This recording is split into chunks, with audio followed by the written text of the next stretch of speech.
Released nationwide on Valentine's Day 2013, the fifth entry in this long-running and now tired series, director John Moore sincerely attempts to maintain the feel of the earlier pictures. The 1988 original remains one of my all-time favorite movies, and in my Season 1 review I famously mentioned that you're a failure at life if you haven't seen it yet. A link to that review, as well as my quick 5-word summaries for the entire franchise, are included below if you're curious how I'd rank the other movies.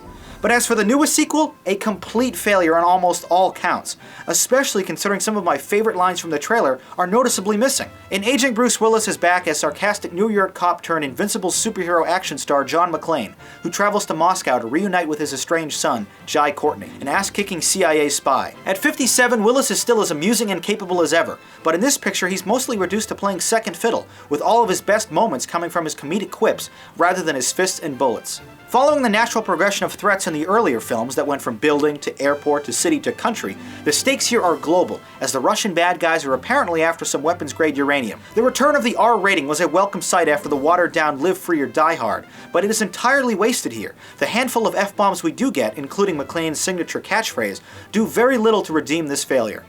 With his best picture to date being 2001's underwhelming Behind Enemy Lines, director Moore is over his head here, producing the worst thing to happen to Russia since Police Academy 7. Unable to tell even the most basic of comprehensive stories, the confusing plot relies on big-budget CGI explosions, needlessly shaky cameras, and fake stunt work to hide its many faults. An early chase scene through the streets of Moscow is devoid of any tension or excitement, as the sloppy editing makes it impossible to truly tell what's going on. The overly long sequence descends into a messy parade of pointless collisions and unwarranted destruction of property. What? Это Москва! Не будет страна твоя! Да? Do you think I understand a word you're saying? Jesus Christ. It's okay. I'm fine, thanks.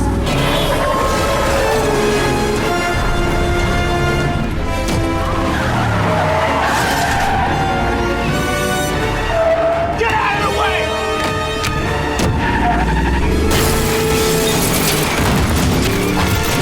Jesus!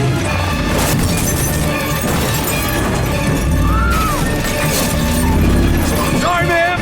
At 97 minutes, this is the shortest Die Hard by over a half hour. But the pacing is so downright awful and inconsistent, it actually feels like the longest.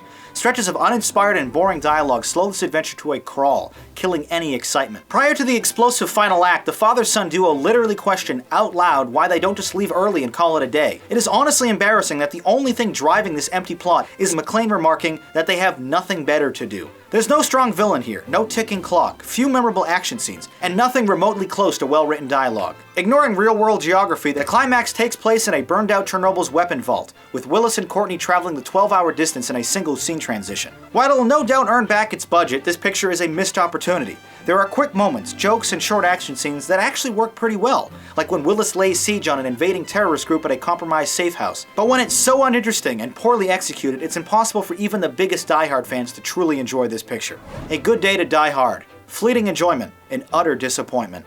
Now let's see what you had to say about this film in the YouTube comments.